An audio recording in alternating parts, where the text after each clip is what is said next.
بڑا ہی دلچسپ واقعہ آپ کو سنانا ہے۔ ویسے تو آپ نے کئی مچھلیوں کے بارے میں سنا ہوگا، خطرناک مچھلیوں کے بارے میں بھی سنا ہوگا کہ بعض مچھلیاں ایسی ہوتی ہیں جو انسانوں تک کو کھا جاتی ہیں، مگر آج ایک بڑی ہی عجیب و غریب مچھلی کی بات کرنی ہے کہ جس کے پیٹ میں ایک بڑے عظیم انسان، جی ہاں اللہ کے نبی حضرت یونس علیہ الصلوۃ والسلام رہے، مگر اس کے بعد زندہ سلامت اس مچھلی کے پیٹ سے باہر آئے۔ جی ہاں، آج جو واقعہ سننا ہے اس کا نام ہے حضرت یونس علیہ الصلوۃ والسلام مچھلی کے پیٹ میں۔ یہ کب ہوا تھا، کیسے ہوا تھا، کس وجہ سے ہوا تھا، آئیے سنتے ہیں۔ حضرت یونس علیہ الصلوۃ والسلام کو اللہ تبارک و تعالیٰ نے شہر نینوا کے باشندوں کی ہدایت کے لیے رسول بنا کر بھیجا تھا۔ یہ موصل کا علاقہ ایک بڑا شہر تھا، یہاں کے لوگ بت پرستی کرتے تھے اور کفر و شرک میں مبتلا تھے۔ حضرت یونس علیہ الصلوۃ والسلام نے ان لوگوں کو ایمان لانے اور بت پرستی چھوڑنے کا حکم دیا، مگر ان لوگوں نے اپنی سرکشی کی وجہ سے اللہ عز و جل کے رسول علیہ السلام کو جھٹلا دیا اور ایمان لانے سے انکار کر دیا۔ حضرت یونس علیہ السلام نے انہیں خبر دی کہ تم لوگوں پر ان قریب عذاب آنے والا ہے۔ یہ سن کر شہر کے لوگوں نے آپس میں یہ مشورہ کر لیا کہ حضرت یونس علیہ الصلوۃ والسلام نے کبھی کوئی بات جھوٹی نہیں کہی ہے۔ اب یہ دیکھو کہ اگر وہ رات شہر میں گزارتے ہیں تو پھر تو خیر ہے، لیکن اگر کسی رات وہ شہر چھوڑ کر چلے جائیں تو سمجھ لینا کہ اب عذاب آنے والا ہے۔ اب ایک رات لوگوں نے دیکھا کہ حضرت یونس علیہ الصلوۃ والسلام کہیں باہر تشریف لے گئے ہیں۔ صبح ہوتے ہی عذاب کے آثار بھی نمودار ہونے لگے، چاروں طرف سے کالی بدلیاں نمودار ہوئیں، ہر طرف سے دھواں اٹھ کر شہر پر چھا گیا۔ یہ منظر دیکھ کر شہر کے باشندوں کو یقین ہو گیا کہ اب عذاب آنے ہی والا ہے۔ اب ان لوگوں نے حضرت یونس علیہ الصلوۃ والسلام کو تلاش کرنا شروع کیا، بڑی جستجو کی، مگر دور دور تک حضرت یونس علیہ الصلوۃ والسلام کہیں نظر نہ آئے۔ اب شہر والوں کو اور زیادہ خطرہ اور اندیشہ ہو گیا، چنانچہ شہر کے تمام لوگ خوف خداوندی عز و جل سے ڈر کر کانپ اٹھے اور سب کے سب اپنے عورتوں، بچوں بلکہ مویشیوں کو ساتھ لے کر پھٹے پرانے کپڑے پہن کر روتے ہوئے جنگل میں نکل گئے اور رو رو کر صدق کے دل سے حضرت یونس علیہ الصلوۃ والسلام پر ایمان لانے کا اقرار اور اعلان کرنے لگے۔ شوہر بیوی سے اور مائیں بچوں سے الگ ہو کر سب کے سب استغفار میں مشغول ہو گئے اور دربار باری میں گر گڑا کر گریہ وزاری شروع کر دی۔ جو مظالم آپس میں کیے تھے وہ بھی ایک دوسرے سے معافی تلافی کرنے لگے، غرض سچی توبہ کر کے اللہ تبارک و تعالیٰ سے یہ عہد کیا کہ حضرت یونس علیہ الصلوۃ والسلام جو خدا کا پیغام لائے ہیں ہم اس پر صدق کے دل سے ایمان لائے۔ اللہ تعالیٰ کو شہر والوں کی بے قراری اور مخلصانہ گریہ وزاری پر رحم آیا اور عذاب اٹھا لیا گیا۔ اب یہ دھواں اور عذاب کی بدلیاں رفع ہو گئی اور تمام لوگ شہر میں آ کر امن و چین کے ساتھ رہنے لگے۔ اس عجیب و غریب واقعے کو قرآن مجید نے کس انداز میں بیان کیا ہے، آئیے تلاوت قرآن بھی سنتے ہیں، ترجمہ قرآن بھی سنتے ہیں۔ فلولا كانت قرية آمنت فنفعها إيمانها إلا قوم يونس لما آمنوا كشفنا عنهم عذاب الخزي في الحياة الدنيا ومتعناهم إلى حين۔ ترجمہ: تو کیوں ایسا نہ ہوا کہ کوئی قوم ایمان لے آتی تاکہ اس کا ایمان اسے نفع دیتا، لیکن یونس کی قوم جب ایمان لائی تو ہم نے ان سے دنیا کی زندگی میں رسوائی کا عذاب ہٹا دیا اور ایک وقت تک انہیں فائدہ اٹھانے دیا۔ میٹھے میٹھے اسلامی بھائیوں، یہاں ایک بات سمجھنے والی ہے کہ جب کسی قوم پر عذاب آ جاتا ہے تو عذاب آ جانے کے بعد ایمان لانا مفید نہیں ہوتا، مگر حضرت یونس علیہ الصلوۃ والسلام کی قوم پر عذاب کی بدلیاں آ جانے کے بعد بھی جب وہ لوگ ایمان لائے تو ان سے عذاب اٹھا لیا گیا۔ طبرانی شریف کی روایت ہے کہ شہر نینوا پر جب عذاب کے آثار ظاہر ہونے لگے اور حضرت یونس علیہ الصلوۃ والسلام باوجود تلاش و جستجو کے لوگوں کو نہیں ملے تو شہر والے گھبرا کر اپنے ایک عالم کے پاس گئے جو صاحب ایمان اور شیخ وقت تھے اور ان سے فریاد کرنے لگے تو انہوں نے حکم دیا کہ تم لوگ یہ وظیفہ پڑھ کر دعا مانگو، یا حی حین لا حی و یا حی یحیی الموتى و یا حی لا الہ الا انت۔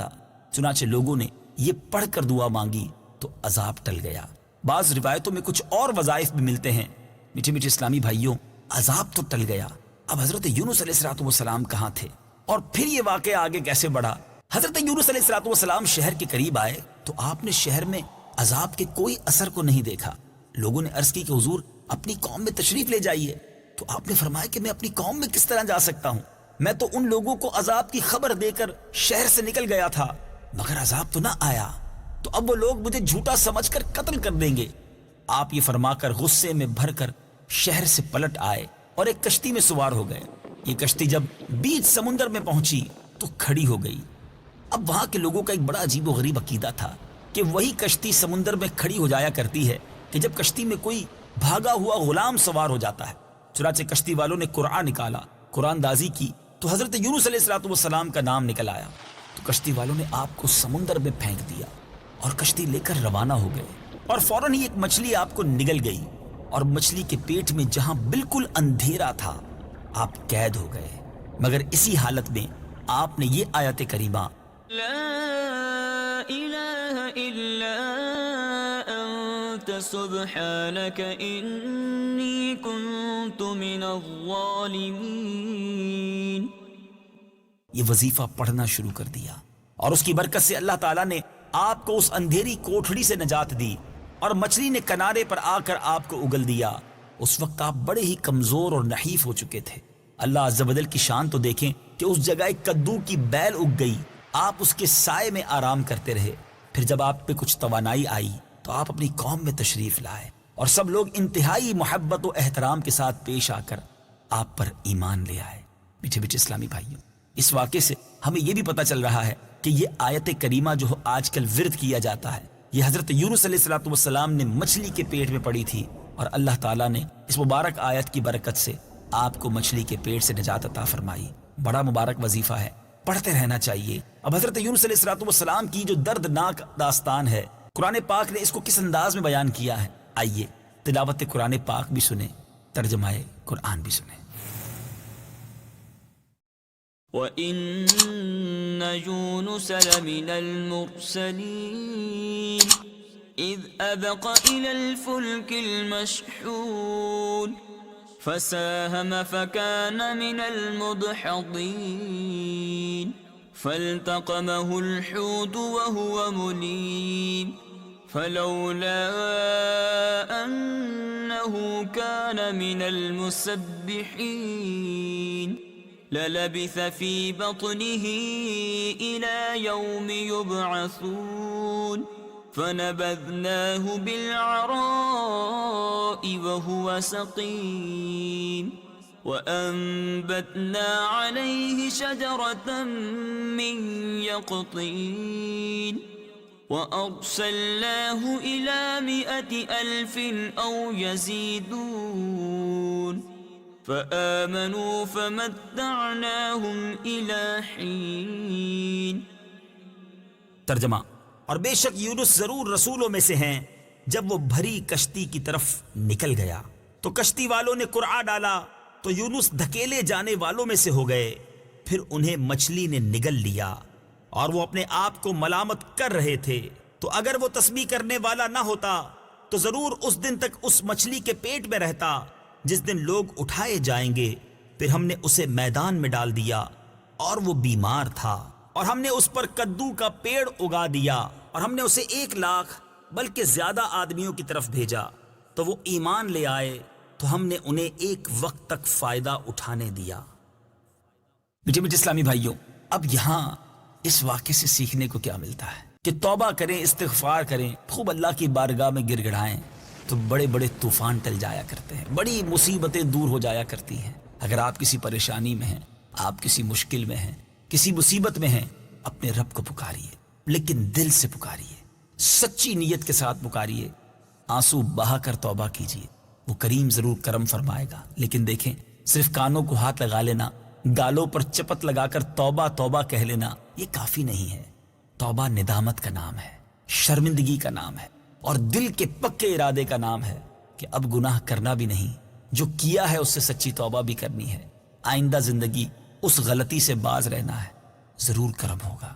دوسری بات جو اس واقعے سے سیکھنے کو مل رہی ہے کہ اللہ تبارک و تعالیٰ اپنے نیک بندوں کو، یہاں تک کہ نبیوں کو، کیسی کیسی آزمائشوں میں، امتحانوں میں مبتلا کرتا ہے، مگر یہ امتحان، یہ آزمائشیں گویا ان کے مراتب کو، ان کے درجوں کو بلند کرنے کے لیے ہوتی ہیں، اور پھر اس کے بعد جب ان امتحانوں میں وہ کامیاب ہوتے ہیں تو ذرا غور تو کیجئے پھر کیسے انعام و اکرام سے بھی نوازتا ہے۔ اب اگر آج مجھ پر اور آپ پر کوئی آزمائش آ جائے تو یہ غور کرنا چاہیے کہ ہماری تو کوئی حیثیت نہیں، اللہ کے نبیوں کو کیسے کیسے طوفانوں، مصیبتوں، پریشانیوں میں مبتلا کیا گیا اور وہ اس پر ثابت قدم رہے، اللہ کی وہاں بھی ثنا کرتے رہے، رب سے وہاں بھی مدد مانگتے رہے۔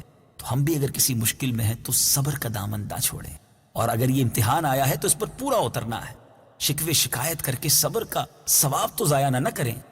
شاعر لکھتے ہیں نا، زباں پر شکوے رنج و علم لایا نہیں کرتے، زباں پر شکوے رنج و علم لایا نہیں کرتے، نبی کے نام لیوا غم سے گھبرایا نہیں کرتے۔ ہمت میں رہیے، اللہ تبارک و تعالیٰ کی بارگاہ سے مدد مانگتے رہیے، انشاءاللہ یہ مشکل دور ہونی ہے، یہ وقت بھی گزر جائے گا۔ جی ہاں، آپ پر اور ہم پر پھر خوشحالی کے دن آئیں گے۔ اللہ تعالیٰ ہم سب کو صبر کا دامن تھامے رکھنے کی توفیق عطا فرمائے، فیضان قرآن کو خوب عام کرنے کی توفیق عطا فرمائے۔ دیکھیں نا، قرآن پاک میں کتنے خوبصورت واقعات بھی ہیں اور ہمارے لیے کتنے پیارے پیارے مدنی پھول بھی ہیں۔